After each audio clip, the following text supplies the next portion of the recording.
그래서 선교는 교회가 함께 합니다. 해서 우리가 좀 더 교회가 연합해서 선교 공동체로서 대형교회든지 또 개척교회든지 함께해서 선교하는 그런 새로운 선교 시스템을 우리 이민교에서 만들어가자 해서 지금 시작을 했는데 우리 검선교회에서 이렇게 하시는 거 보니까 얼마나 이것이 하나님의 뜻이다 하는 것을 다시 한번 느끼게 됩니다. 제가 이제 어떻게 하는 게 이제 한번 보겠습니다. 에,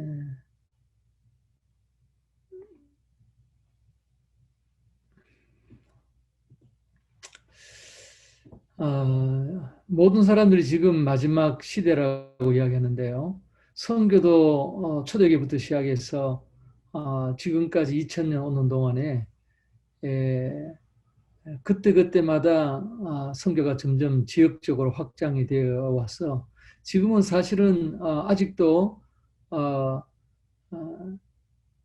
미전도 종족이 분명히 남아 있지만 그러나 지구촌 전 세계적으로 복음이 편만하게 전파된 것은 사실입니다. 그래서 지금 어쩌면 마지막 선교 시대인지도 모른대요. 남은 미전도 종족들과 그리고 3대 종교권, 힌두교, 또 이슬람권, 불교권, 그리고 공산권 이렇게 마지막 어떤 선교의 도전에 직면해 있다고 이제 보는데요. 어떻게 보면은 뭐 2000년 역사 동안에 한 번도 선교가 쉬운 적은 없었겠죠. 오히려 그 캐톨릭 선교라든지 또는 식민지 시대의 그 선교는 어떻게 보면은 쉽게 이루어졌을지 모르지만 그러나 그 선교의 원리로 볼 때는 오히려 후퇴하는 그런 경향도 있었다고 생각이 됩니다. 그래서 2000년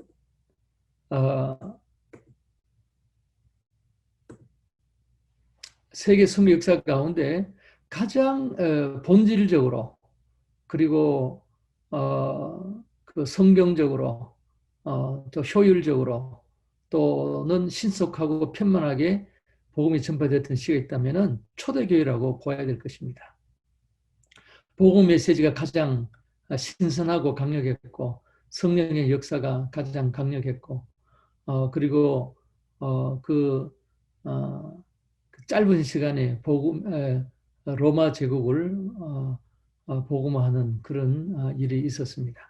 그렇기 때문에 우리 마지막 선교 2000년 지난 지금 마지막 선교 시대에도 그 초대교회의 선교를 그 원리를 우리가 다시 한번 확인하고 적용하는 것이 필요하다고 생각이 되고 어떻게 보면 그 초대교회의 그 원리는 선교는 예수님이 가르치신 그 사도들의 그 사역에서부터 왔기 때문에 어떻게 보면 가장 본질적이고 성경적인 또 예수님께서 보여주신 그런 선교라고 생각이 됩니다.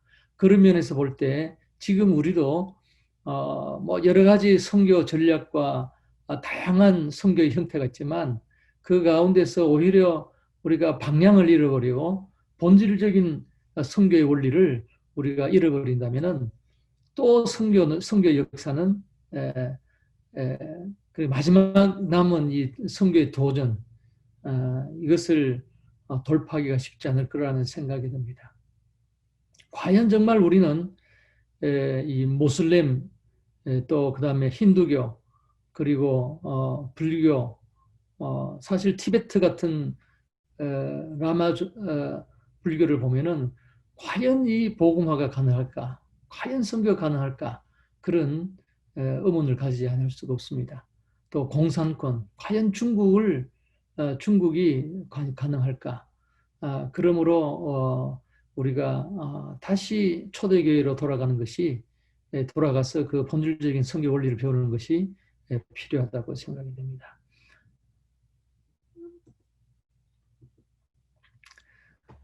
아, 로마서 15장을 보면은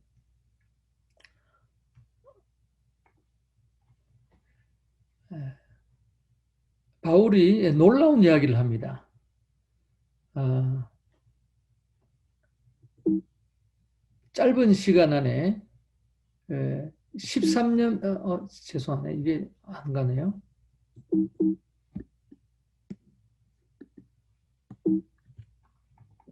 아, 죄송합니다.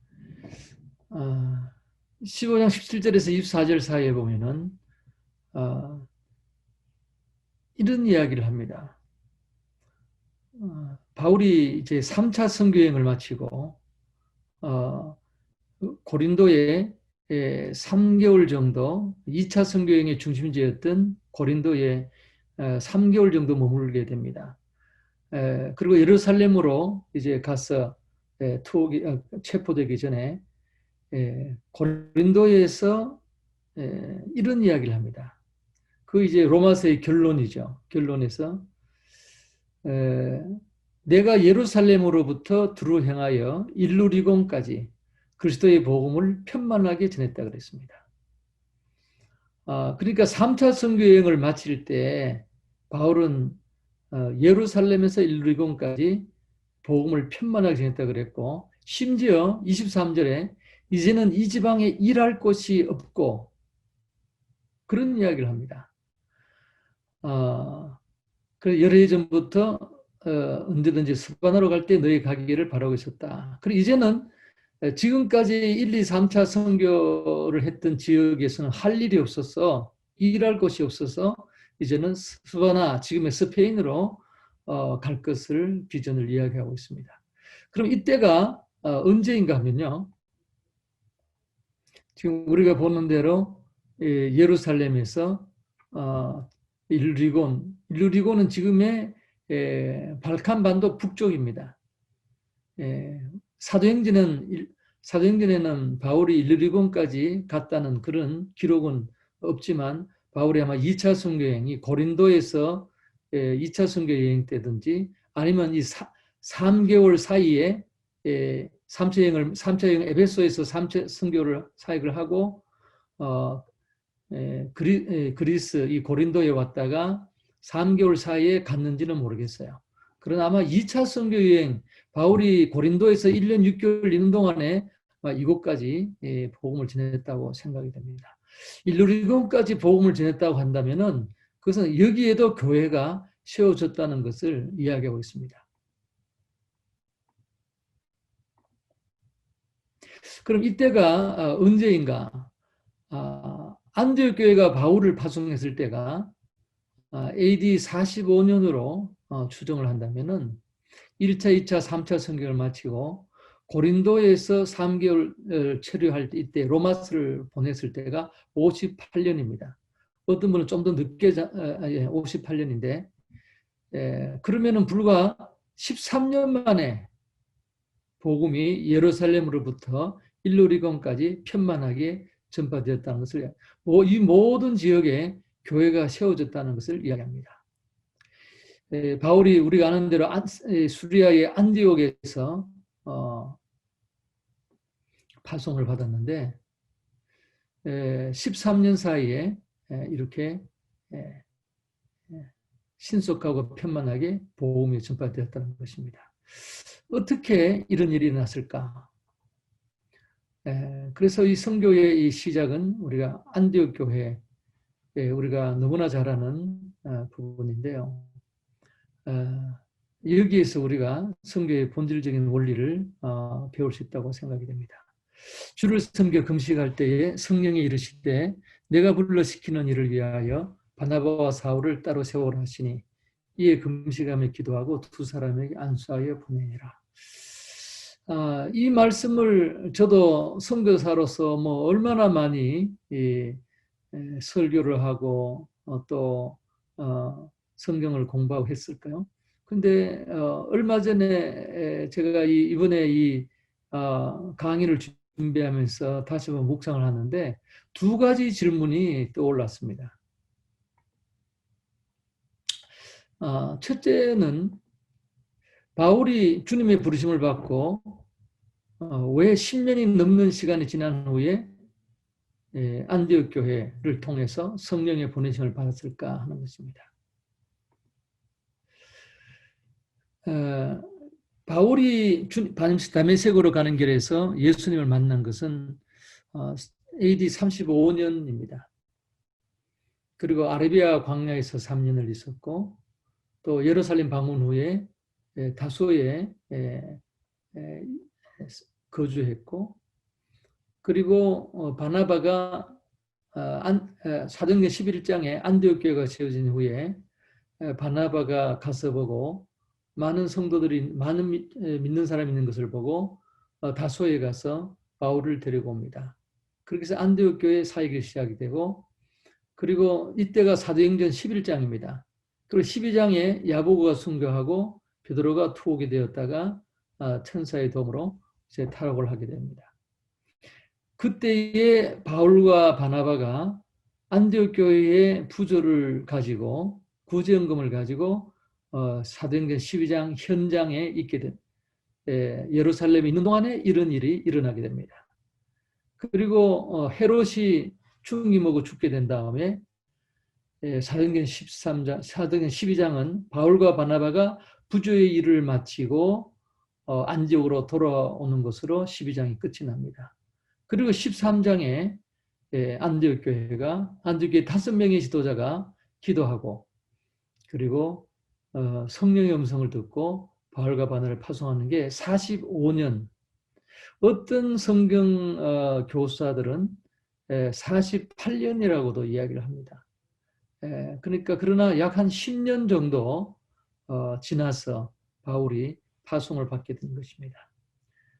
왜 그렇게 바울이 회심하고 분명히 주님께서는 이방인의 또 도구로서 그리고 이방의 복음을 전한 도구로서 이스라엘 임금들에게 복음을 전하기 위해서 바울을 불렀다고 했는데 왜 최소한 10년이라는 기간이 지난 다음에 파송을 받게 되었을까요?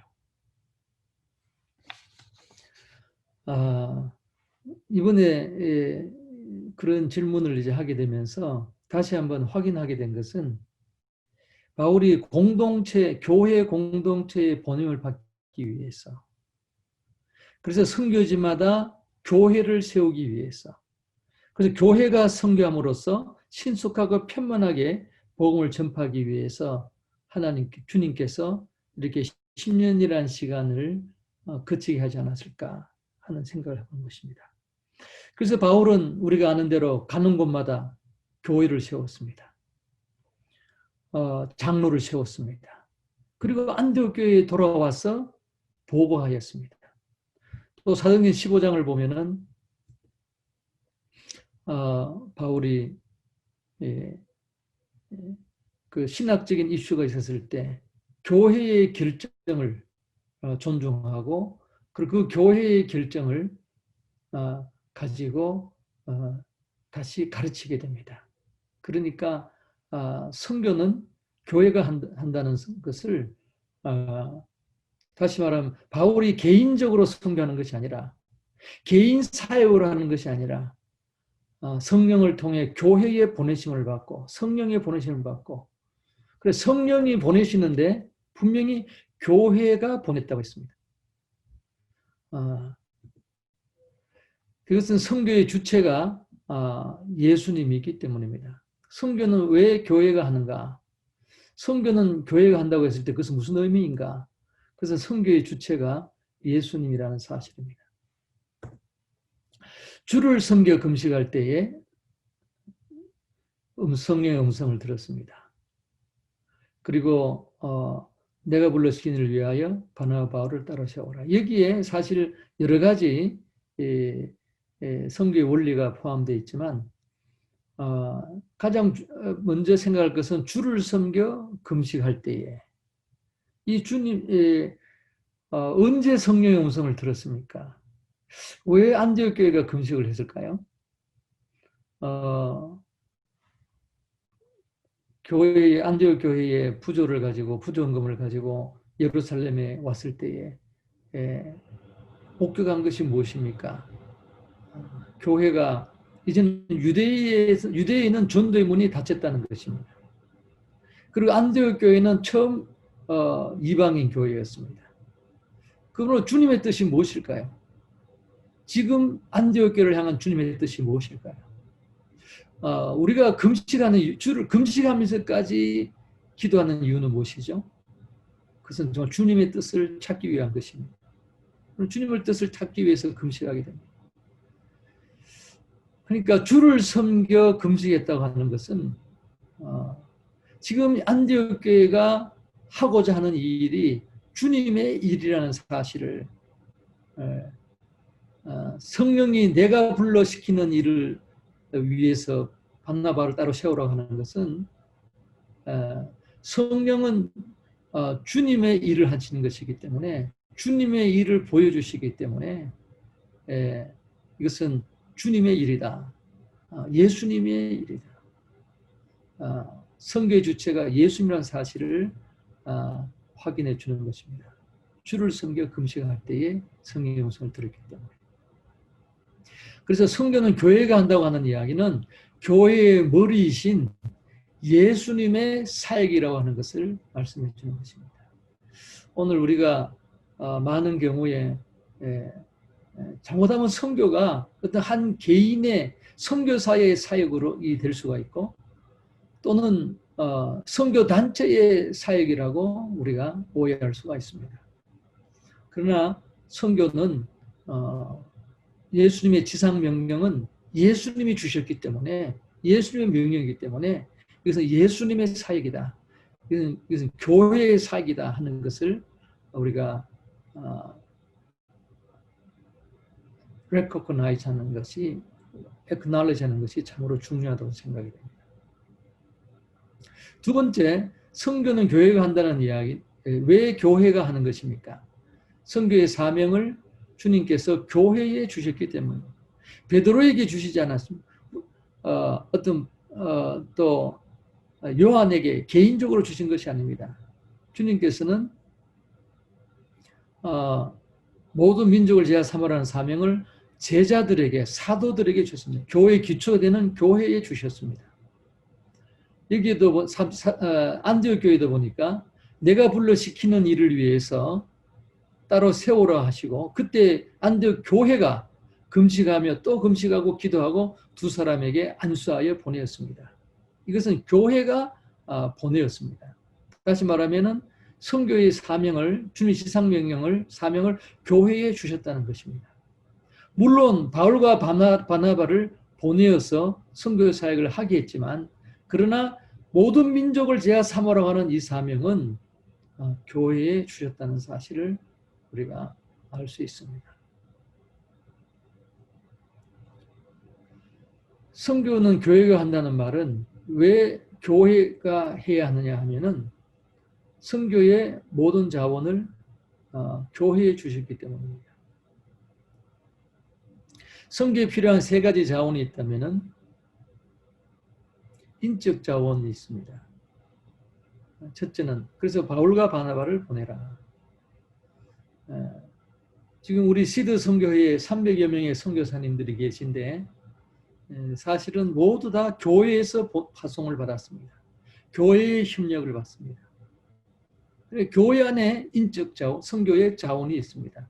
두 번째 자원은 재정 자원입니다.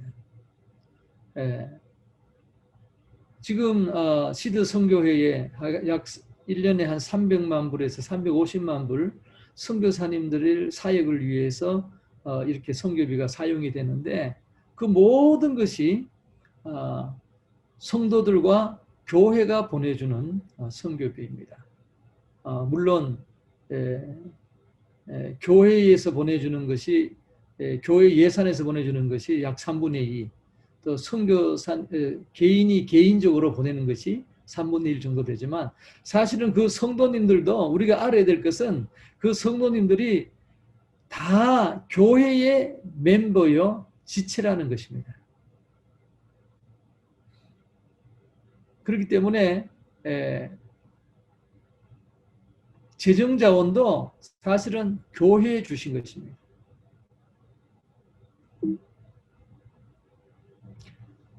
또 중요한 자원이 있습니다.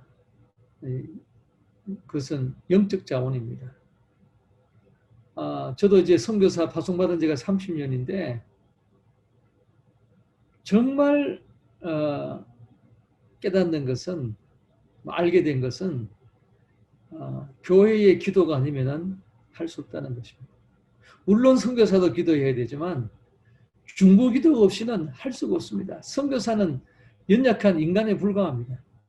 제가 시간이 없어서 그동안에 간증을 드릴 일도 너무나 많지만 정말 제가 한 번은 그 안디옥 제가 코스타리카에서 어느 훈련을 할 때였습니다.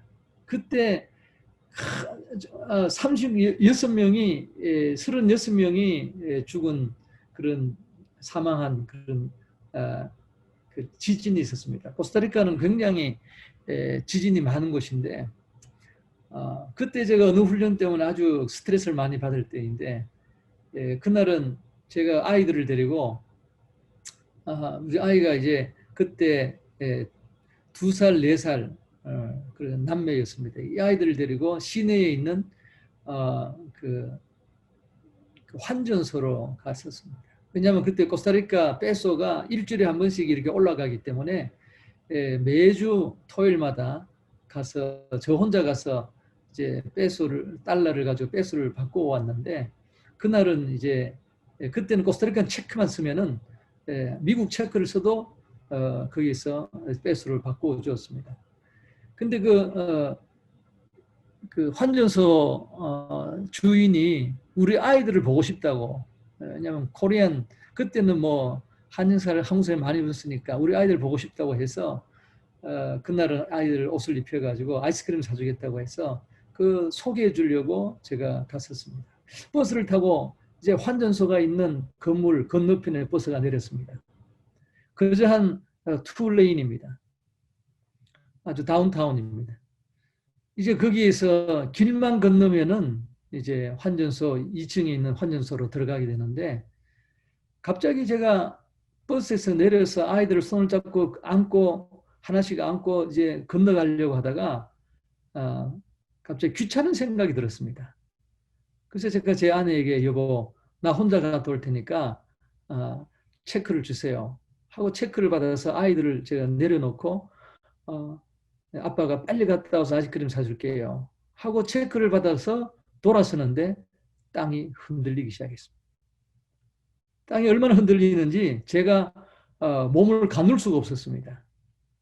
근데 건너편 건물을 보니까 5층 건물인데 5층에서 5층이 가건물이었는지 5층에 있는 그 5층 벽돌이 막 무너져 내리는 것입니다. 아이들이 아빠 그리고 우리 아내가 야 소리를 지르는데 저는 건물이 무너져 내리는 걸 보면서 순간적으로 왜 내가 생각을 바꿨을까 하는 그 생각만 머리에 맴돌고 있었습니다. 지진이다 그러면서 사람들이 건물에서 쏟아져 나와서 막 도망을 가는데 저는 왜 내가 이 생각을 바꾸었을까 그 생각밖에 들지가 않았습니다. 근데 순간 또 땅이 막 흔들립니다. 근데 순간적으로 주님께서 제게 말씀하시는데 이놈아 네가 생각을 바꿨냐 내가 바꿨다. 너는 어느 훈련 때문에 스트레스를 받고 기도도 못하지만 미국에 있는 성도들의 기도 소리를 듣고 내가 내 마음을 바꿨다. 그 뭐 1초도 아니에요. 순간적으로 질문과 함께 그런 생각이 들었는데 제가 마음의 평안이 찾아왔어요. 그래서 제가 여보 하고 소리 지르는 아내에게 돌아보면서 여보 걱정하지 마. 이 시간 지금 주님이 우리와 함께하고 계셔. 그렇게 제가 말했습니다. 그때 제 아내가 고개를 갸우뚱하면서 놀란 얼굴로 저를 쳐다보는 것이 지금도 생각이 납니다. 만일 그때 아이들을 데리고 안고 길을 그냥 건넜다면 그 순간에 그냥 5층에서 흘러내리는 쏟아져 내리는 벽돌을 우리 가족이 다 맞았을 것입니다. 선교사는 스트레스를 받아서 기도도 하지 못하고 있었는데 그때 교회 성도들이 제가 1호 선교사이기 때문에 그때는 아마 양춘호 목사님께서 그때 워싱턴 중앙장로교 제 파송교회 그때 영어 EM 담임으로 계셨는데요. 아마 저를 위해서 기도 많이 하셨습니다. 아마 뭐 증인이십니다. 제가 1호 선교사니까 선교사님 성도들이 얼마나 기도를 많이 하시는지 모릅니다. 작은 한 간증이지만 예지만 정말 선교는 교회가 하는 이유가 무엇인가? 교회가 해야 되는 이유가 무엇인가? 그것은 교회의 기도 때문입니다. 온 성도들이 기도할 수 있기 때문에 모든 교회들이 기도할 수 있기 때문에 기도로 영적 전쟁에서 승리하고 선교할 수 있기 때문에 선교는 교회가 해야 하는 것입니다. 모든 자원을 교회에 주셨기 때문에 선교의 주체가 예수님이고 사명을 교회에 주셨고 선교의 자원을 교회에 주셨기 때문에 교회가 선교를 하는 것입니다. 두 번째 질문이 있었습니다. 그것은 만일에 안디옥 교회만 선교를 했다면 어떤 결과가 있었을까요? 지금 한국이나 이민교회나 많은 교회들 주보를 보면은 또 교회의 선교를 보면은 선교는 우리 교회만 하는 것처럼 느껴지는 그런 것이 많습니다. 그런 경향이 많습니다. 만약 안디옥 교회만 선교를 했다면은 얼마나 많이 선교할 수 있었을까요? 바울과 바나바, 실라가 안디옥 교회에 보냄을 받았고요. 또 나중엔 바나바와 마가가 아프리카로 갔고요. 예루살렘 교회를 통해서 아라비아와 메소포타미아로 사도들이 복음을 전했습니다. 이 초대 교회가 세워지고 30년 사이에 바울이 세웠던 모든 교회들이 함께 했기 때문에 또 예루살렘 교회와 또 예루살렘 교회가 사도들을 통해 세워진 교회들이 다 함께 선교했기 때문에 신속하게 로마가 복음화가 될 수가 있었습니다. 그래서 선교는 교회가 함께 한다는 것을 우리가 생각을 해야 되겠습니다. 왜 교회가 함께 선교해야 될까요? 선교의 대상이 모든 족속이기 때문입니다. 너무나 많은 세상의 모든 족속을 그래서 내가 불러시키는 일을 위하여 이것은 그저 단순히 더베 지역만 선교하라는 것이 아닙니다. 갈라디아 지방에만 교회를 세우라는 것이 아닙니다. 마게도니아 지방에만 교회를 복음을 전파하라는 것이 아닙니다. 내가 불러시키는 이 일은 모든 족속을 제자 삼는 일인 것입니다.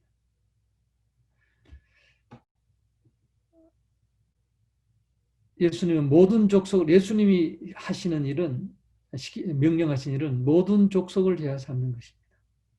땅 끝까지 복음을 예수님의 증인이 되는 것입니다.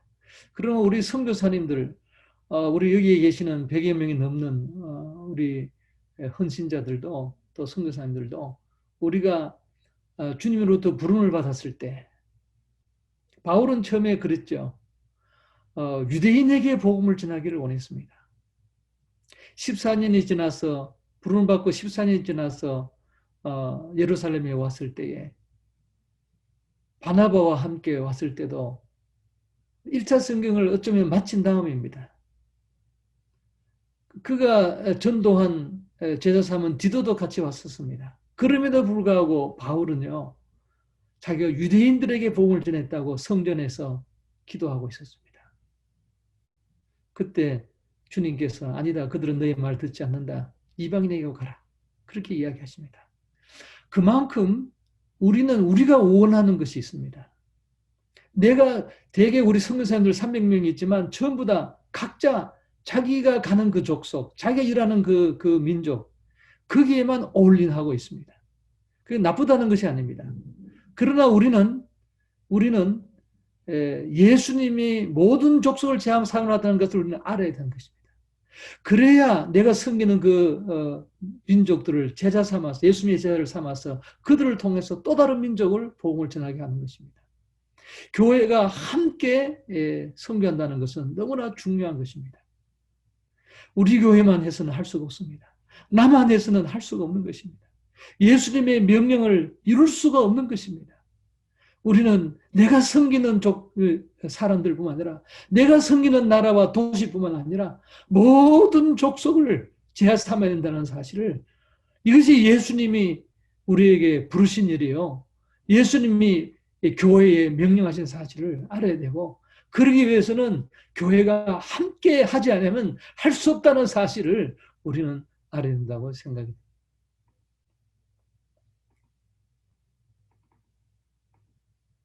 두 번째는 교회가 함께 섬겨야 되는 이유는 하나됨으로써 교회들이 하나가 될 때에, 선교사님들이 하나가 될 때에, 주님의 성도가 하나가 될 때에, 예수님의 제자들이 하나 될 때에 복음을 보여줄 수 있기 때문입니다.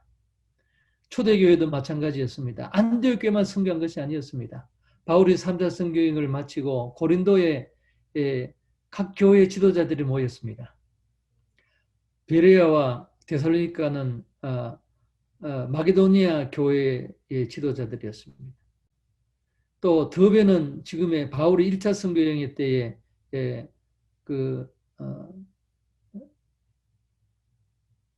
갈라디아 지방의 교회였습니다. 그곳에서 가이오와 디모데가 있었고요.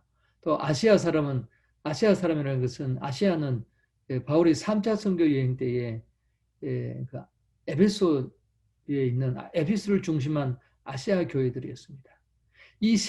바울이 1차, 2차, 3차 여행에서 갈라디아 지방과 더베를 중심으로, 그리고 베레아와 데살로니가를 중심한 이 마게도니아 2차 선교여행 지역과 바울이 3차 여행에서 에베소를 중심으로 아시아에서 선교했던 그 지역의 교회들이 지도자들을 보냈습니다. 왜냐하면 유대에 기근이 있어서 구제 헌금을 가지고 모였습니다. 당시는 집회가 아니고 동전이었기 때문에 아마 동전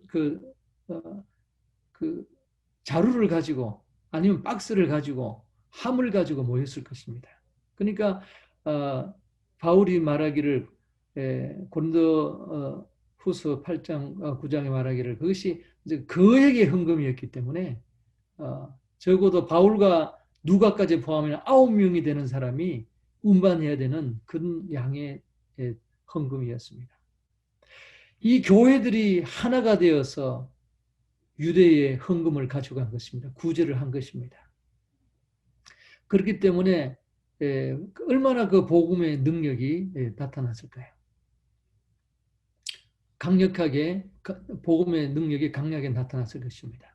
예수님이 보여주신 것이 무엇입니까? 예수님의 기도가 무엇입니까?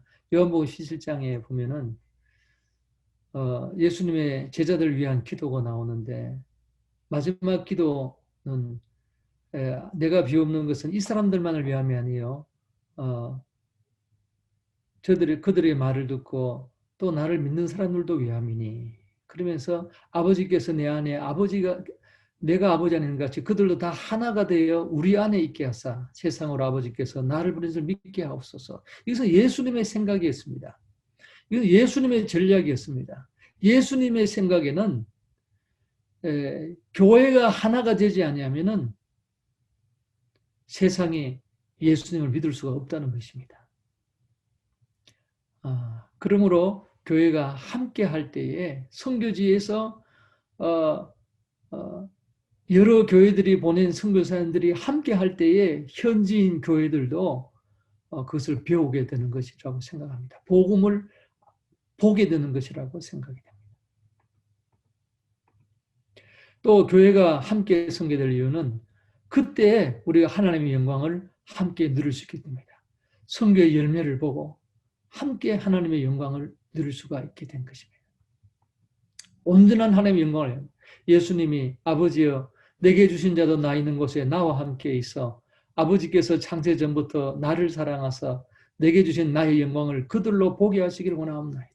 예수님의 그 마지막 기도, 이 결론을 보면요. 예수님은 제자들이 정말 예수님의 영광을 함께 보고 누리기를 원하셨습니다.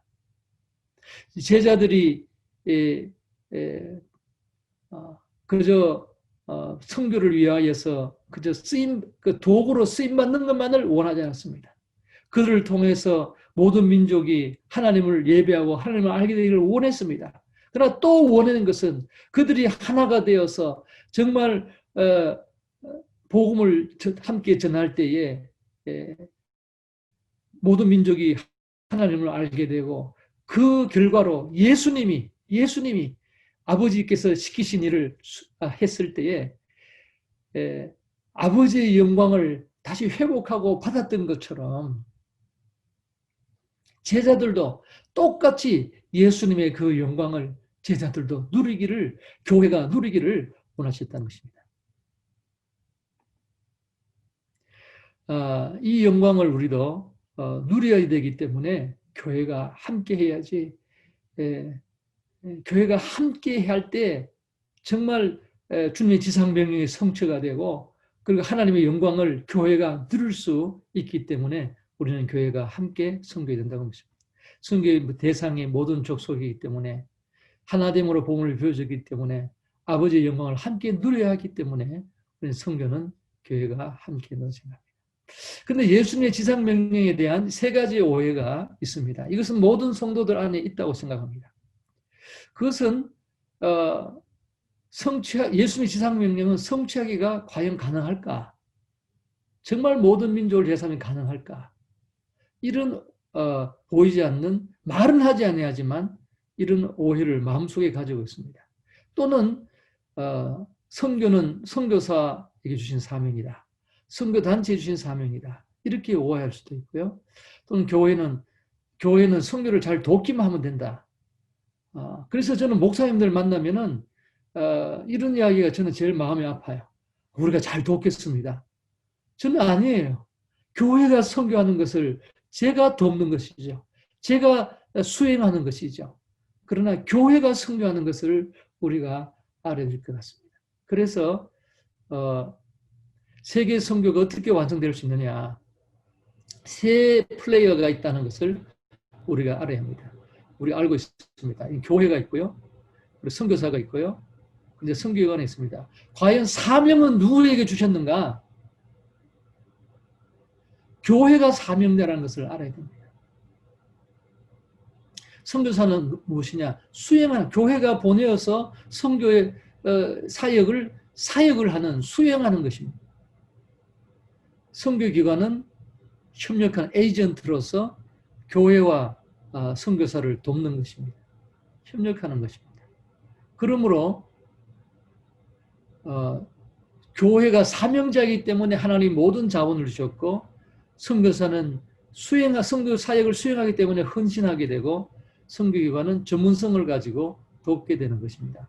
이 그림을 우리가 알고 이렇게 각자 세 역할을 감당할 때에 선교사가 자기가 사명자라고 생각하지 말고 선교기관도 우리가 사명자라고 생각하지 말고 교회가 사명이잖아요. 교회가 선교할 수 있도록 우리가 협력하고 도울 때에 우리 세계 선교가 완성된 사실을 알아야 되겠습니다. 그럼 예수님 지상명령은 성취 가능한 명령이라는 사실을 우리가 다시 한번 확인하면 좋겠습니다. 교회가 함께 선교할 때에 주님의 지상명령은 성취할 수가 있다는 것입니다. 좀 더 구체적으로 말하면 시간이 없지만 교회가 선교사 팀을 공동으로 파송해야 합니다. 그것이 안디옥 교회가 보여준 것입니다. 세계 선교 역사 가운데 선교사 팀을 교회가 공동으로 파송할 때 그래서 어떻게 보면 교단 선교가 성경적입니다. 교회가 선교팀을 공동으로 파송해서 함께 할 때에 선교의 효과 열매를 맺을 수 있고 신속하고 편만하게 복음을 전할 수 있습니다. 그러므로 선교사들은 팀으로 사역해야 합니다. 이것은 교회가 함께 할 때에 선교사들이 팀으로 사역할 수 있는 길이 열리는 것입니다. 그리고 예수님께서 보여주신 대로 청년들을 동원하고 교회가 훈련해야 하는 것입니다. 예수님이 제자들을 부르셨을 때 베드로는 결혼을 했지만 대개는 싱글들이 많았다고 생각이 됩니다. 왜냐하면은 안드레와 요한과 야고보가 보면요, 그물을 버리고, 예수님이 나를 따라오라 했을 때 그물을 버리고 아버지를 버려두고 떠났다고 했습니다. 싱글을 이야기합니다. 싱글이었다는 이야기. 그렇다 보면은 예수님께서 모든 민족을 삼기 위해서 그리고 그들을 다민족에게 보내기 위해서 예수님은 젊은 사람들을 다음 세대와 문화 적응을 위해서 청년들을 동원했다고 하는 것을, 훈련했다는 사실을 우리가 생각할 수가 있습니다. 시간이 없어서 자세히 말씀 못 드리지만 우리가 다른 언어를 배우고 다른 문화를 적응하고 그리고 한평생 한 민족을 위해서 헌신하기 위해서는 또 여러 민족에게 복음을 전하기 위해서는 청년들이 교회가 청년들을 동원하고 훈련하는 사실을 알아야 되겠고요. 또 예수님의 제자를 삼을 때 자기의 제자를 삼는 게 아니라 예수님의 제자를 삼을 때 제사명령 성취합니다. 예수님이 그렇게 하셨습니다. 제자들이 그렇게 했습니다. 그리고 바울이 그렇게 했습니다. 바울이 1차 선교회 때는 교회를 직접 개척을 했습니다. 2차 선교여행 때는 타문화권으로 갔기 때문에 제자를 삼기 시작했습니다. 그래서 브리스길라, 아굴라와 디모데와 누가와 많은 제자들이 나오게 됩니다. 아볼로와 그래서 3차 선교여행 때는 바울은 에베소에서 2년 6개월 있으면서 2년간 있으면서 2년 동안 에베소에서 제자들만 키울 때에 아시아의 모든 지역에 온 아시아가 복음을 들을 수 있다. 그렇게 이야기합니다. 다시 하면은 아시아 7교회를 비롯해서 골로새 교회를 비롯해서 많은 교회들이 세워졌다는 것을 이야기합니다. 예수님이 그러니까 우리가 제자를 삼을 때에 예수님 지상명령은 성취 가능하다는 것입니다. 세 번째는 성령님의 사역이 될 때에 우리 양 목사님 처음에 기도하신 것처럼 이것이 우리의 지혜와 우리의 전략으로는 할 수가 없습니다. 분명히 실패합니다. 그래서 신숙하고 편만하게 할 수가 없습니다. 나중에 모래집이 됩니다. 성령님의 사역이 될 때에 가능합니다. 성령의 인도하심을 받아야 됩니다. 바울이 2차 선교여행을 출발했을 때에 성령께서 아시아에서 복음을 전하지 못하게 했습니다. 왜냐하면 아직 준비가 안 되었습니다. 바울이. 아직 타문화권 선교가 준비가 안 돼서 제자 삼는 것을 배우지를 못했습니다. 바울이 2차 여행을 시작할 때에 바나바와 크게 싸웠습니다. 왜 싸웠습니까? 바나바는 마가를 데리고 가자. 바울은 도움이 되지 않는다고 데려가지 않으려고 했습니다. 마가가 데려가려고 하는 이유가 무엇입니까? 바나바가 마가를 데려가려고 했던 이유는 마가를 돕기 위해서, 마가의 도움을 받는 것이 아니라 마가를 예수님의 제자로 선교사로 세우기 위해서, 마가를 도와주기 위해서 실패한 마가지만 또 데려가려고 한 것이죠. 근데 바울은 도움이 되지 않는다고 데려가지 않으려고 하는, 아직까지 예수님이 제자 삼으라고 하신 그것을 바울은 터득하지 못한 것입니다. 바나바는 알았습니다. 바나바는 몇 년에 걸쳐서 10년이 넘는 시간에 걸쳐서 바울을 예수님의 제자로 그는 삼았습니다. 도와주었습니다. 바울과 바나바가 크게 다투고 헤어진 다음에야 바울은 더베를 향해서 1차 선교지를 향해서 걸어가면서 신라와 함께 걸어가면서 그는 깨달았을 것입니다. 뒤돌아서서 깨달았어요.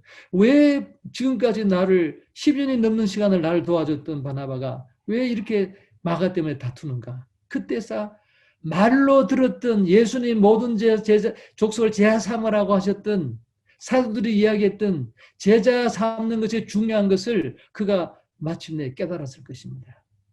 그래서 루스드라에 도착해서 제일 먼저 한 일이 디모데를 택했습니다. 그때부터 제자를 삼기 시작하는 것입니다. 성령의 인도하심을 받아야 합니다. 그렇죠. 2차 성교여행 때는 그는 주로 고린도에 있으면서 많은 제자들을 세웠고 제자 훈련을 배웠고 브리스길라 아굴라를 통해서 세우면서 그리고 3차 여행에서는 제자들만 삼았습니다. 리더들만 키웠습니다. 성령 인도하심을 받을 때에 성령님의 사역이 될 때에 지상명령 성취할 수 있습니다. 성령의 능력을 받아야 됩니다. 너희가 권능을 받으면 오직 성령이 너희 권능을 받으면 정말 우리 많은 주를 그리고 고린도전서 2장에도 바울이 로마에 고린도에 도착했을 때 사실은 바울은 떠나려 그랬습니다. 사도행전 18장을 보면은 한 달 만에 떠나려 그랬습니다. 그러나 주님께서 밤에 떠나지 마라, 담대하지 말라, 담대하라, 말하라. 이 성 중에 내 백성이 많다. 그래서 고린도서 2장을 보면은 자기가 두렵고 떨림으로 너에게 왔다 그러고 자기는 사람의 지혜로 하지 아니하고 성령의 나타나심과 성령의 능력으로만 너희에게 복음을 전했다고 이야기했습니다. 지금 우리가 무슬림권이나 힌두교나 공산권이나 불교권에 우리가 어떻게 복음을 전할 수 있습니까? 물론 여러 가지 우리의 지혜를 짜내서 할 수 있지만 지금 우리가 모슬렘이 지금 지난 1년 사이에 수백만이 주님께 돌아왔다고 하는데 지금 난민을 통해서 많은 돌아오고 있는데 꿈을 통해서 또 환상을 통해서 많이 돌아오고 있다고 하는데 성령의 능력이 아니고는 할 수 없는 것입니다. 성령의 음성을 들어야 합니다. 안디옥 교회가 성령의 음성을 들었기 때문에 기도하는 교회였기 때문에 금식하는 교회였기 때문에 그래서 성령님의 사역이 되었고 성령의 사역을 할 수가 있었습니다. 그리고 예수님의 지상 명령은 교회가 함께 선교할 때 예수님의 제자를 삼을 때 성령님의 사역이 될 때 할 수가 있습니다.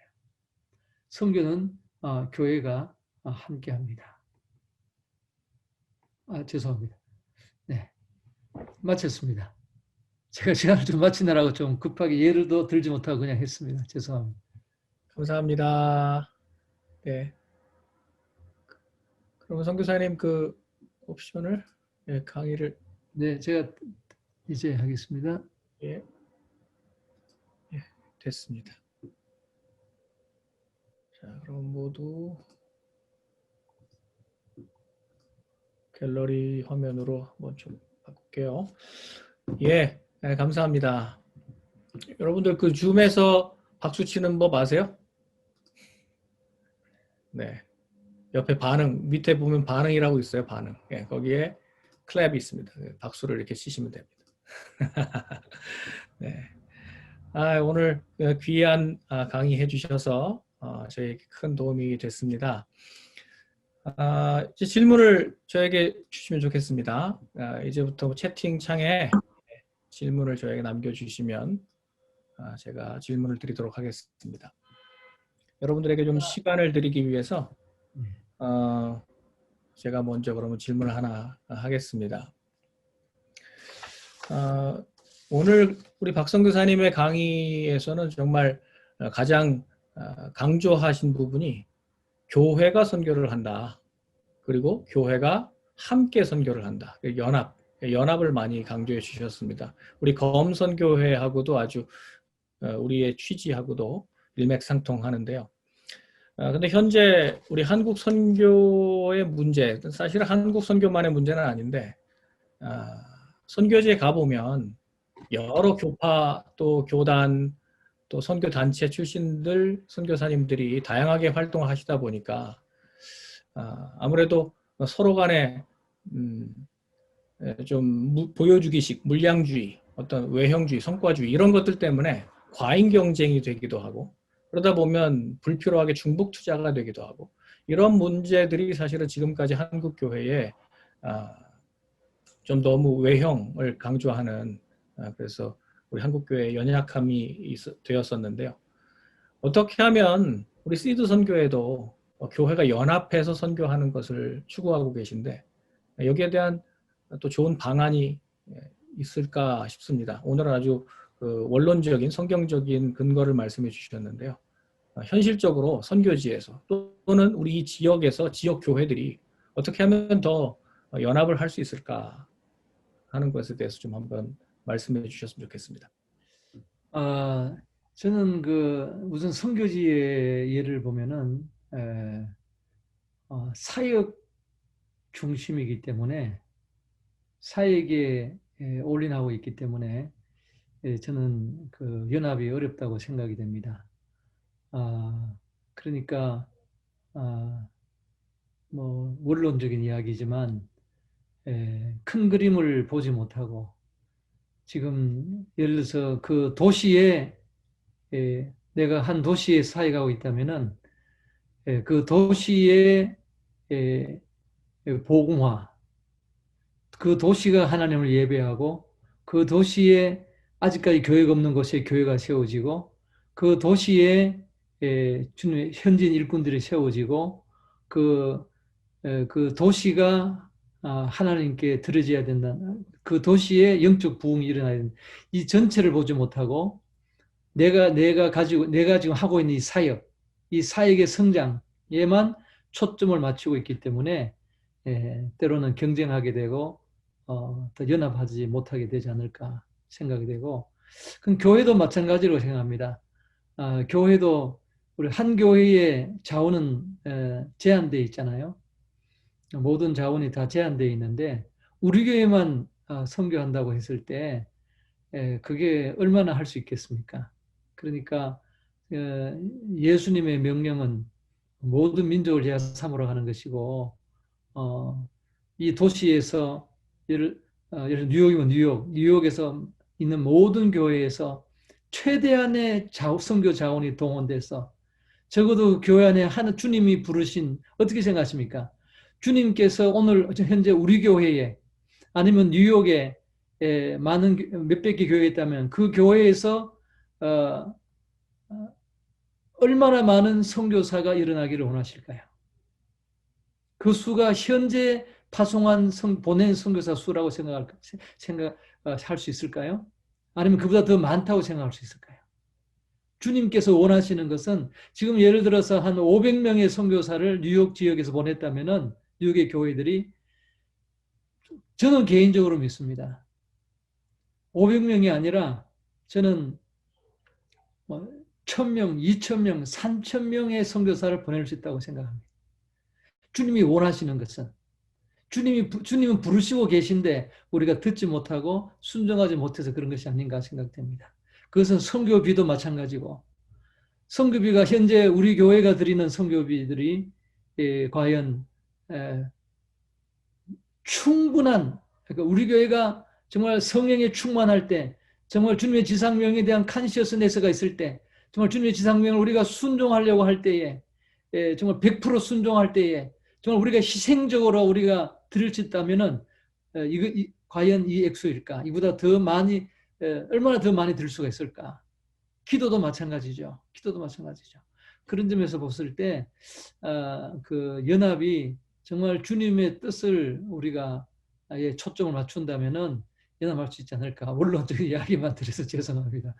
이것은 뭐 방법이나 어떤 그런 어떤 전략으로 쉽지 않지 않을까 생각이 됩니다. 네, 감사합니다. 모든 교회들이 선교해야 한다라고 하는 사실을 깨달으면 사실 우리가 다 충력을 기울일 수 있다고 생각합니다. 질문이 들어왔는데요.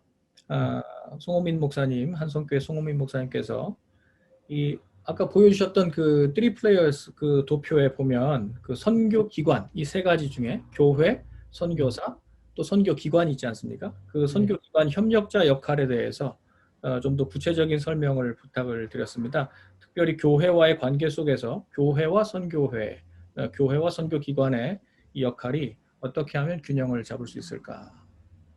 네.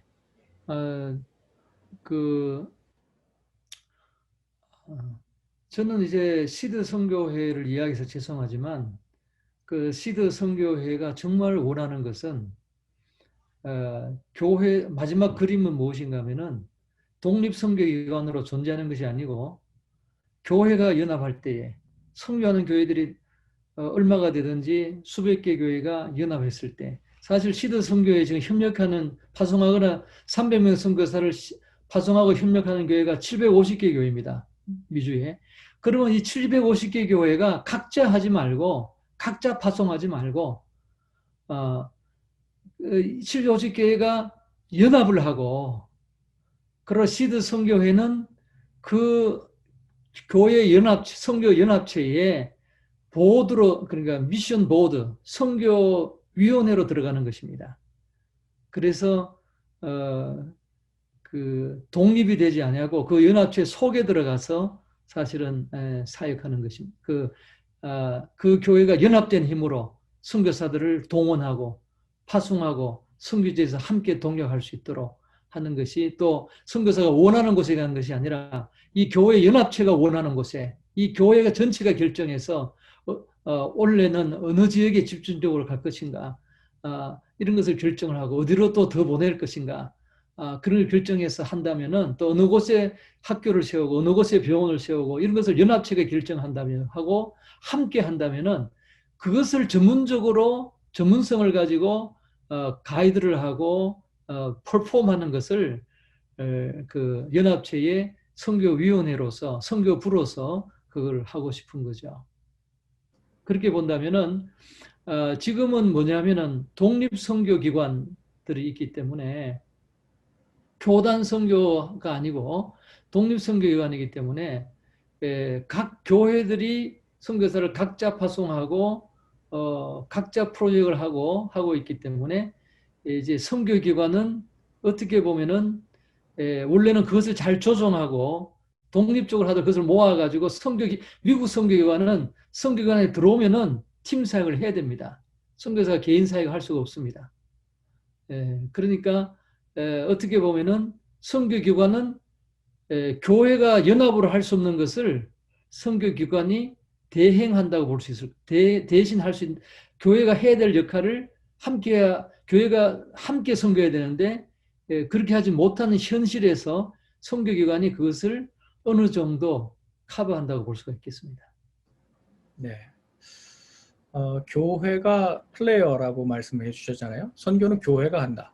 그럼 거기에 모든 병력과 자원이 다 있는데, 그러면 우리 선교회 역할은 우리 선교사님 말씀하신 바대로 제가 이해한 바는 그렇다면 이제 사령부가 되고, 또 어떻게 이렇게 배치를 하고 또 보내고 훈련시키고 하는 그런 역할, 본부 역할을 한다고 이해하면 되겠습니까?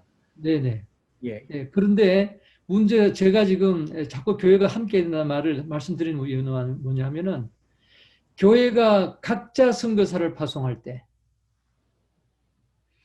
그러면 이제 그는 개교의 선교죠. 그것은 그렇게 될 때 선교기관에 와도 선교사가 개교회의 말을 듣는 것입니다. 모든 결정은 교회가 하는 것입니다. 선교기관이 하기 어렵습니다. 미국 선교기관은 그렇지 않지만, 그렇기 때문에 교회가 100% 선교기관에 위임을 하면은 괜찮은데, 교회가 선교한다고 하는 말 때문에 교회가 정책을 결정하고 교회가 선교사를 사역을 말라주면은 지시하고 가이드하고 모든 것을 교회가 할 때, 지역 교회가 할 때 선교기관은 할 수 있는 일은 뭐냐면은 그저 선교비 관리하고 멤버 케어 정도밖에 할 수 없는 것입니다. 지금 현재 그런 실정이라고 봐야 됩니다. 그렇죠. 그래서 선교기관은 선교기관의 역할을 자기 잘 하지 못하고 있고, 교회는 교회가 선교기관의 역할을 하고 있고, 그런 경우가 있어서, 제 생각은 이게 뭐 잠깐의 대화로 이루어지지 못하고, 한번 제 생각에는 이 교회와 선교기관의 관계에 대해서 좀 포럼이 좀 필요하지 않을까 생각합니다. 교회가 분명히 사명자이긴 분명하지만 선교사와 선교기관을 통해서 사명을 감당해야 되는 거죠. 그러니까 선교기관은 사명자는 아니지만 교회가 그 사명을 잘할 수 있도록 정말 전문성을 가지고 그 선교기관의 역할을 감당해야 되고, 선교사는 또 마찬가지죠. 선교사는 자기 사역에 포커스를 두지 아니하고 교회의 사명이 무엇인지를 알고 그 사명을 이루기 위해서 자기의 역할을 하되, 선교기관의 지도를 받아서 선교기관 안에서 팀 사역을 방향성 있게 하는 것이 필요한 것입니다. 그때 세계 선교가 완성이 된다고 생각됩니다. 네. 네, 계속해서 저에게 질문을 보내주시기 바랍니다. 채팅창에. 이준희 집사님 이렇게 주셨는데요. 박 선교사님, 선교는 교회가 한다고 하셨는데 선교사님은 교회를 어떻게 정의하시나요? 이렇게 질문을 하셨습니다. 네, 다시 한번 아, 마지막에. 예, 선교사님은 그러면 교회를 어떻게 정의하시나요? 교회에 대한 정의를 물어봤습니다. 네, 네. 교회는 저는 이제 가장 좋은 정의는 선교 공동체라고 저는 생각합니다. 다시 말해 선교를 위해서 존재하는 사랑의 공동체, 믿음 공동체, 예배 공동체, 교육 공동체, 훈련 공동체, 성경 공동체 여러 가지 붙일 수 있지만 그러나 결국은 예수님께서 교회를 세우신 것은 음부의 권세를 이기기 위해서 예수님께서는 한 번도 내가 예배를 위해서 교회를 세운다 말하지 않았습니다. 한 번도 교육을 위해서 교회를 세운다 말씀하지 않았습니다. 음보의 권세를 이기기 위해서, 그 하나님 나라를 위해서, 모든 민족을 제자 삼기 위해서, 모든 족속이 땅끝 정인이 되기 위해서, 결국은 그걸 위해서 교회를 세우신 것입니다. 그것은 교회의 목적은 바뀌면 안 되는 것 같아요. 교회는 선교 공동체입니다. 교회 선교를 위한 예수님의 지상명을 성취하기 위한 믿음의 공동체로 말할 수도 있고 사랑의 공동체로 말할 수 있고 예배 공동체 말할 수 있고 하지만 예배가 목적이 되고 사랑이 목적이 되고 뭐 교육이 목적이 되고 하면 안 되겠습니다. 저는 그렇게 생각합니다. 다시 말하면 예수님께서 제자들을 훈련하셔가지고 그들을 예수님을 본받게 하고 예수님의 성품을 본받게 하고 서로 사랑하게 하고 서로 섬기게 하고 하나가 되게 하고 그래서 교회를 세우게 할 수 있는 그 목적이 무엇이죠? 그들을 통해서 모든 족속을 제자 삼기 위한 것입니다. 그러니까 그 목적성을 잃어버리면 안 될 것 같습니다. 물론 우리 다 아는 이야기죠. 네. 그렇죠. 네, 교회는 선교를 목적으로 한 선교 공동체다. 이렇게 정의해 주셨습니다. 네, 지금 아직까지 채팅창에 들어오지 않았는데요. 지금 예, 한 분이 질문했습니다. 사역지에는 선교사님께서 더 잘 알지 않을까요? 거기서 교회와 선교사와 선교기관의 관계에 대한 역할이 아직은 명확하지 않은 것 같아요. 교회의 선교의 의식을 어떻게 강화할 수 있을까요? 교회가 어떻게 하면 더 선교를 잘 할 수 있도록 그렇게 사명의식을 고취할 수 있을까요? 이런 질문을 그레이스 집사님께서 해주셨습니다. 네. 제 생각에는 지금까지 1988년 시카고 세계 선교대회 이후에 이민교회의 선교 부흥이 시작되었다고 생각을 합니다. 근데 이제 많은 경우에 그 하나의 그 영적 부흥의 결과로 선교가 이루어지면 좋은데 이제 어떤 그 다른 교회가 하니까 하나의 사역으로서 교회의 뭐 예배 사역, 또 교육 사역, 아니면 또 봉사 사역, 그리고 선교 사역 하나의 사역으로서 자리를 잡아가면서 또 그 다음에 이제 선교사님들을 이제 지원하는 그 파송하고 후원하는 그러한 사역으로 자리를 잡아가면서 제 생각에는 이제 어떤 경우에는 그러다 보니까 그걸 선교사를 잘 발굴해가지고 잘 보내고 후원하고 하는 것을 선교로 생각하는 경우가 많은 것 같아요. 그러다 보니까 어떤 경우에는 이제 뭐 단기 선교사라든지 이런 여러 가지 사역을 많이 하면은 선교를 잘하는 것처럼 물론 이제 물론 그런 면이 있죠. 열매가 있으니까. 그런데 이제 저는 이렇게 생각합니다. 교회가 선교를 잘하는 것은 교회의 목적을 알고 그에 대한 부흥이 있어가지고 부흥이 일어나서 하나님의 뜻에 대한 그 순종하려는 그 부흥이 일어나서 나의 I surrender all to Jesus 그렇게 돼서 선교의 자원을 최대한 동원이 일어나는 것이 선교를 잘하는 거라고 생각합니다. 그래서 선교를 잘하는 교회는 어떤 교회인가? 뭐 선교 정책이 좋고 뭐 이런 것보다도 많은 선교사를 동원하는 교회. 그래서 많은 선교사들을 보내는 교회. 그리고 교회는 뭐 선교 전략을 잘 몰라도 돼요. 선교기관이 다 해주니까. 위임만 해주면 되니까. 그 다음에 그 선교사를 위해서 많이 기도하는 교회. 그리고 그렇게 되면은 기도하다 보면은 선교비가 더 많이 희생적으로 들이게 되죠. 그래서 내가 내 거를 아껴가면서 내가 3베드룸을 2베드룸으로 줄여가면서 내가 자동차를 좋은 자동차에서 중형 자동 소형 자동차로 줄여가면서 희생적으로 드리는 그래서 선교 자원을 많이 동원하는 교회가 저는 선교를 잘하는 교회라고 생각합니다. 그런 교회는 놀라운 일이 일어나죠. 그래서 저는 그 미국의 교회들 중에 알라바마에 있는 교회나 또 그 다음에 시더 스프링 교회, 낙스빌에 있는 교회, 또 브라이어우드 교회, 버밍햄에 있는 그 교회 보면요, 그 교회는 선교 정책은 간단합니다. 그런데 300명 이상의 선교사를 파송하고 전적으로 돕고 그렇게 하는데 어떻게 거기에 선교 정책의 제일 중요한 것은 선교사 케어입니다. 어떻게 하면 선교사를 잘 케어하느냐, 어떻게 하면은 선교 대회를 잘하느냐, 그래가지고 더 많은 선교비를 모금을 하느냐, 어떻게 하면 더 많은 선교사를 배출할 수 있느냐, 선교 정책이 전부 그런 겁니다. 선교사를 컨트롤하는 게 아니고. 그래서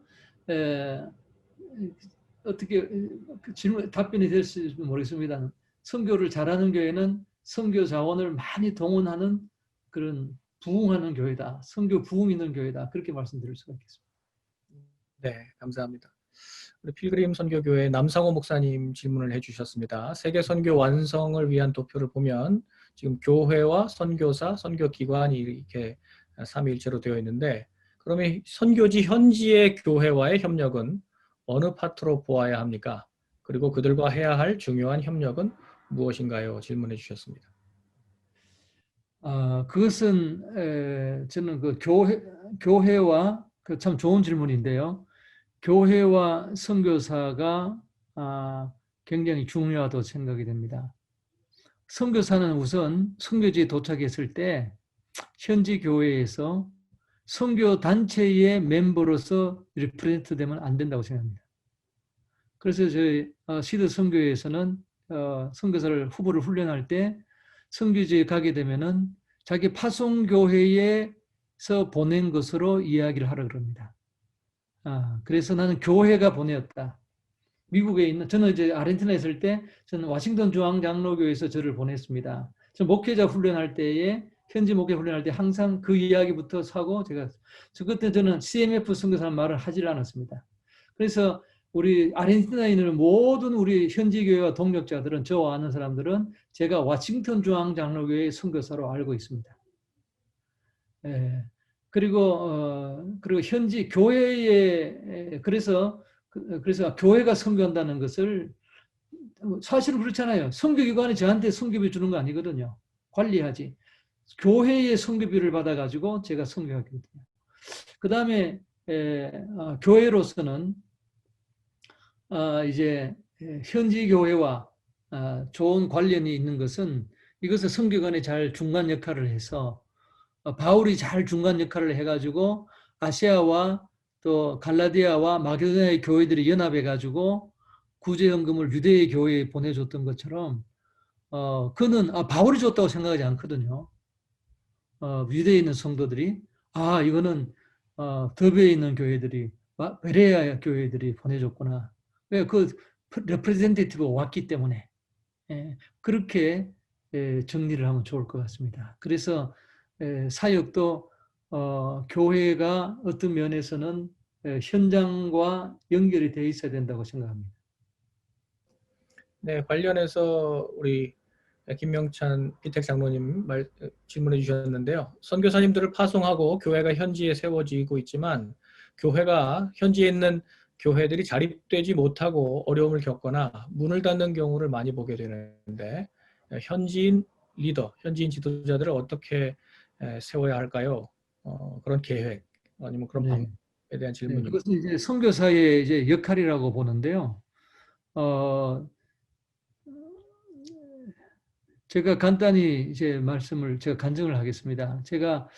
저는 아르헨티나에서 4년 사역하고 원래 제 비전이 선교회를 만드는 선교회 사역이기 때문에 본부로 돌아와서 본부를 시작하고 지금까지 제가 선교를 하는데요. 25년간 본부 사역을 하고 있는데 제가 선교지를 떠날 때 저는 본부 사역에 대한 그런 꿈이 미주에 있는 그 당시에 제가 2,000개 한인교회 83년도에 제가 선교사 헌신할 때 미주에 2,000개 한인교회 83년도인데 2,000개 한인교회가 선교하는 교회가 되는 것이 제 꿈이었습니다. 그래서 선교회가 필요하다는 것을 알고 미주에도 한인 선교회가 필요하다 생각해서 제가 선교지에 갔다가 돌아와서 선교회를 해야 되겠다는 생각을 하고 있었습니다. 그래서 저는 한 텀이 끝나면은 워싱턴 중앙장로교로 돌아와서 선교 단체를 하려고 했습니다. 그런데 선교 일이 너무 잘 되니까 제가 안식년도 안 하고 그냥 주저앉으려고 그랬습니다. 그런데 이제 저희 아이가 아픈 바람에 제가 이제 철수하게 됐는데요. 떠나는 비행기에서 아르헨티나를 떠났을 때 상공에서 제가 비행기 안에서 제 아내에게 그런 이야기 했습니다. 여보, 우리가 지난 7년 동안 준비 기간부터 해가지고 7년 동안 기도한 거 하나님이 다 응답하셨다. 그러니까 아내가 그럼요, 그래요. 근데 그 기도 제목이라는 것이 근데 제가 한 가지 기도 제목은 응답 안 했다 그랬어요. 그때 제 아내가 그게 뭔데요? 그러더라고요. 제가 다른 기도 제목은 뭐 교회 개척이라든지 대학생 사회라든지 출판 사역이라든지 목회자 훈련이라든지 문화 사역이라든지 선교진에 돈이 있으면 못하는 사역이 없습니다. 다 할 수 있습니다. 제가 아버님이 목회자이기 때문에 많은 교회들 또 많은 성도님들의 후원을 받았기 때문에 또 현지 아르헨티나에 있는 또 교회들이 많이 도와주고 성도들이 많이 도와줬기 때문에 선교비가 너무나 풍성했습니다. 그래서 원하는 사역을 계획했던 사역을 다 할 수가 있었습니다. 그런데 한 가지 남들이 볼 때는 큰 사역한 줄 알죠. 근데 한 가지 응답 안 했다. 그게 뭔데요? 그래요. 그래서 제가 제 아내를 바라보면서 여보 좋은 동력자 달라 그랬는데 그건 응답하지 않았다. 응답 안 하셨다. 제 아내가 왜요? 독토르 아사티, 크리스티나, 칼로스, 뭐 에두아르도 하면서 현지인 이름을 쭉 대는 거예요. 그때 나도 모르게 여보 내가 그놈들 때문에 얼마나 힘들었는데 말을 하려고 입을 벌렸는데 주님이 제 뒤에 있어. 이놈아 너는 쳐다보는 너 아내하고도 마음에 안 맞아서 싸울 때가 있는데 어떻게 아르헨티나 사람인데 내 마음에 맞는 좋은 동력자가 되게 기도했나. 기도 제목이 잘못됐다. 네가 누구에게나 좋은 동력자가 되어야지. 그게 순간적으로 말씀하시는데 제가 충격을 받았습니다. 제자리에 돌아와서 미국 올 때까지 자리에서 9시간 동안 일어나질 못했습니다. 완전 프리즈가 됐습니다. 나 실패했구나. 남들이 볼 때는 뭐 겸손한 체 하고 이런저런 사역 다 하고 현지인에게 지금 이양까지 하고 지금 떠났는데 교회를 맡겨 떠났는데 저는 제가 보니까 주님이 제게 가르쳐 주신 것은 내가 동력자라고 그랬지만 저는 제 사역의 헬퍼로 생각한 거예요. 그래서 항상 기도해라. 말로는 안 했어요, 제가. 속으로 좀 더 기도하지, 너희들. 좀 더, 전도 좀 많이 하지. 도대체 나는 가족 데리고 와서 이렇게 희생하는데 너희들은 도대체 뭐 하냐? 이런 불만이 너무나 많았습니다. 그래서 새벽 기도도 다 같이 했죠. 새벽 기도도 했지만 제가 왜 했냐? 본을 보여주기 위해서. 이렇게 기도해야 된다. 전도 같이 했죠. 본을 보여주기 위해서. 헬퍼로 생각해서 이들이 어떻게 하면 더 사역을 잘할까? 그거밖에 없었어요. 헬퍼로 생각한 거예요. 정말 동역자로 생각했다면 예수님이 제 아들을 제자 삼으신 것처럼 사랑하고 하지를 못했습니다. 겸손하지만 하고. 그래서 제가 깨달은 것은 다른 준비는 제가 다 했는데 내가 예수님을 본받지 못했구나. 그걸 주님이 가르쳐 주셨어요. 다른 준비, 언어 훈련도 하고 문화 훈련도 하고 신학 훈련도 하고 성경도 공부하고 다 했지만 내가 준비가 안 됐다는 것을 깨달았어요. 그래서 제가 돌아와서부터 시작한 것이, 제가 보니까 저만 그런 게 아니에요. 모든 성경 사람들이 그렇더라고요. 그래서 제가 회개하고 그때부터 주님을 본받는 어, 어, 그 성품, 예수님의 성품을 본받아야 되겠다. 그래 거기에 이제 예, 훈련도 시작하고 이제 그랬는데 그게 잘 되지가 않죠. 그런데 그 다음에 제가 아르헨티나로 돌아갔습니다. 너무 급히 나왔기 때문에 이사도 하고 또 그다음에 우리 전도사로 세우고 왔는데 이제 목사 안수도 주기 위해서 돌아갔는데 그때 제가 성령님의 임재를 제 경험을 했습니다. 왜냐하면 계속 회개하니까 제가 한 1년 제가 6개월 1년 만에 제가 돌아갔는데요. 그래서 그때 제가 좀 바뀌었습니다. 그때는 성령의 임재 속에 있고 이제 그랬습니다. 그래서 제가 공항에 내렸는데 우리 현지인 에드와르도 전도사님 나왔습니다. 그래서 차를 타고 교회로 가는데 제가 좀 중간쯤 가더니만 교회 가까이 오는데 에드와르도 전도사님이 제게 그래요. 후안, 제가 스페인어 이름이 후안인데 후안이 좀 달라졌대요. 제가 뭔가 좀 달라졌대요. 그래서 내가 뭐가 모르겠대요. 근데 뭔가 좀 다르대요. 제가 애티튜드가 바뀌니까, 태도가 바뀌니까 뭔가 달라진 것 같대요. 제가 강대상 앞에 가서 기도를 했습니다. 혼자 기도를 하는데 주님이 제게 말씀하시기를, 너는 다른 사람은 다 희생했는데 너는 희생한 것이 무엇이냐. 제가 4년 동안. 그때 주님이 내게 얼마나 나왔느냐 그 말씀을 하시는 것 같아요. 제가 본을 보여주기 위해서 기도하고 했지만 사역을 위해서 기도했지 주님 앞에 나아가지 않았더라고요. 그래서 제가 얼마나 회개했는지 모릅니다. 주님, 제가 다시 오겠습니다. 다시 올 수 없으니까, 다시 올 수 있는 형편이 안 되니까 너무나 안타까웠어요. 주님, 더 힘들었어요. 또 다시 오게 해주세요. 그러면서 그때 또 성령님을 이제 경험하고 이제 그때 그렇게 되니까 일주일 제가 있었는데 교회의 모든 문제가 해결되고 그리고 그 현지인들이 우리 아르헨티나 우리 성도들이 일주일 동안 저녁마다 제가 바울 서신 13권을 세미나를 했는데 제가 2년 동안 가르쳤던 것보다 그 일주일 동안 성도들이 더 배불리 먹고 은혜 받고 바뀌는 것을 보았습니다. 제가 바뀌니까. 그래서 이젠 동력자로, 정말 동력자로 생각하고, 그래서 있는 거 쫙 일주일 동안 있으면서 교제하고 그랬는데, 정말 그 형제가, 그때 30한 중반, 30 초반에 이제 왔었는데, 그리고는 제가 떠날 때는 교회가 한 20명밖에 되지 않았습니다. 그런데 지금 그 형제가 25년째 목회하고 있습니다. 그리고 교회가 커져가지고 저는 1년 후에는 도와주던 것을 끊었습니다. 끊고 완전 자립을 했는데, 그러니까 건물을 빌려주는 것을 건물을 도저히 할 수가 없으니까 렌트를 낼 수가 없으니까 집에서 모이더라고요. 그렇게 해가지고 교회가 커져가지고 지금은 25년이 됐는데 벌써 10년 전에 벌써 교회 건축을 2번 했습니다. 건축하고 그리고 미전도 종족으로 선교사를 3가정을 파송했습니다.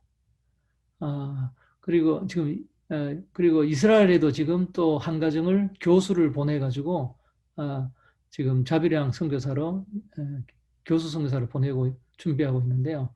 그걸 보니까 결국은 선교사에게 달리는 것 같아요. 선교사가 정말 예수님의 제자를 삼으면, 지상명령 가능하다. 첫째, 지상명령 가능하다. 첫째, 교회가 함께 선교할 때, 둘째, 예수님의 제자를 삼을 때.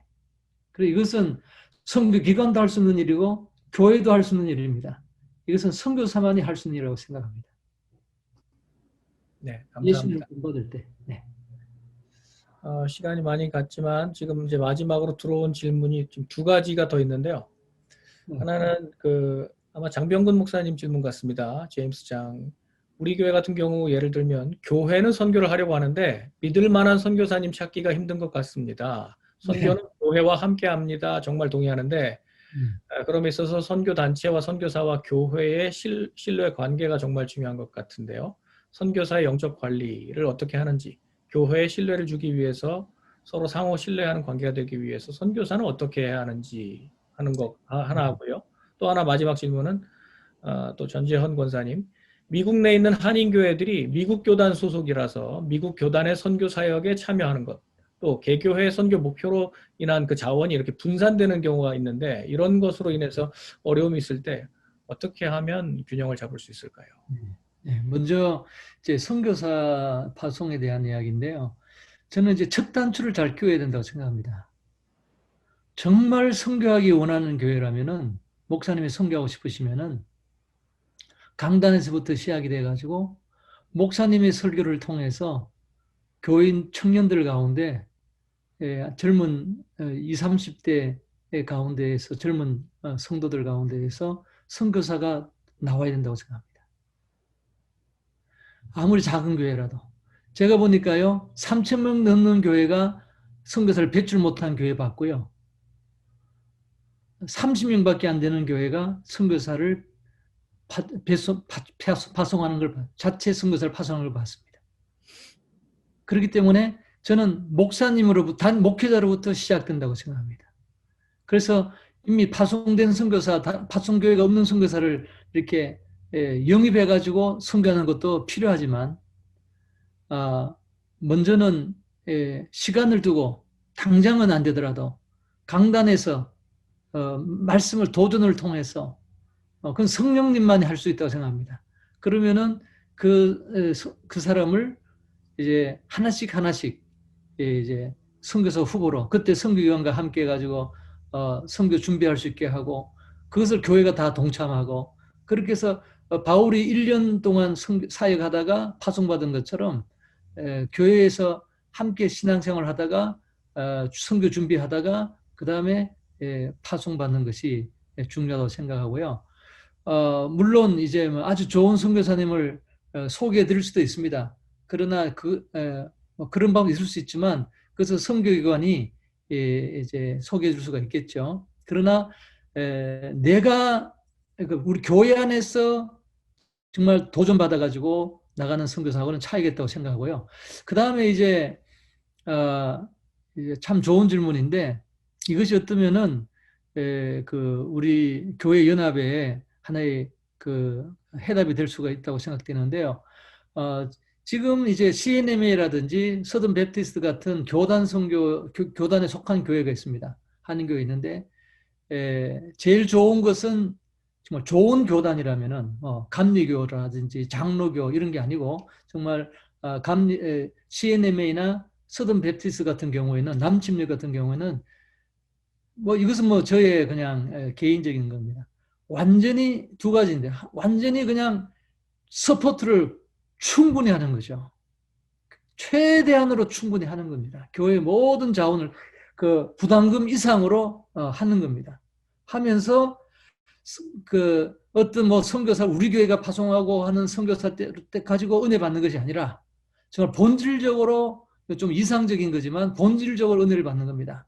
그리고 미국 교회 선교사들을 많이 해가지고 또 그 CNMA나 그 다음에 남친교에 속한 한인 선교사들도 있으니까 그렇게 해서 하는 방법이 있고 또 하나는 개교회적으로 하는 것은 한계가 있습니다. 성취감은 있지만 나중에 결국은 세월호 같이 지금 계속 이렇게 우리 한인교회 선교가 간다면 세월호처럼 된다고 생각합니다. 자원들이 올바로 사용되지 않고 치중되고 배치도 올바로 이루어지지 아니하고 이중 투자가 되고 그렇기 때문에 저는 선교하는 교회들이 함께 모여서 지금 우리 감과 같이 함께 모여서 선교 연합체가 교회 연합 선교를 위한 교회 연합체가 이루어져야 된다고 생각합니다. 그것은 쉬운 일은 아니지만 저는 가능하다고 생각합니다. 그렇게 했을 때에 그런 지금 미국 교단처럼 우리 한인 교단 가운데 그렇게 하는 교단이 없습니다. 그래서 새로운 교단이 나와야 되는 겁니다.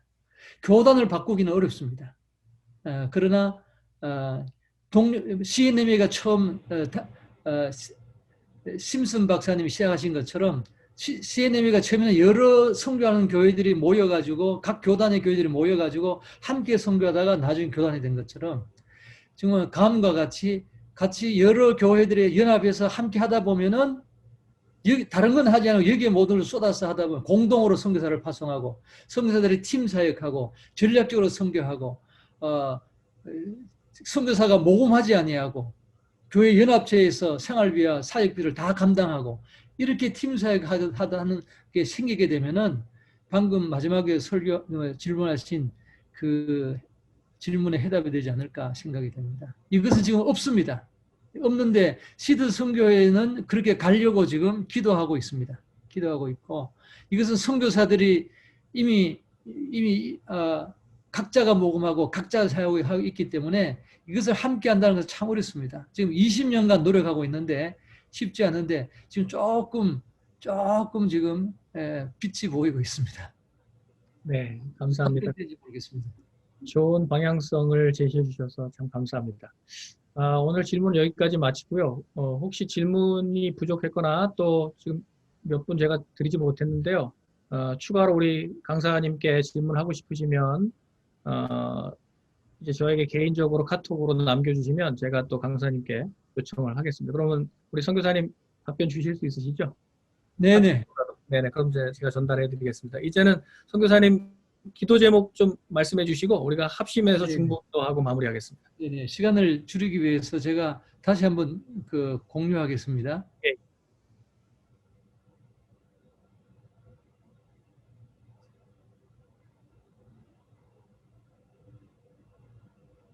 죄송합니다. 죄송합니다.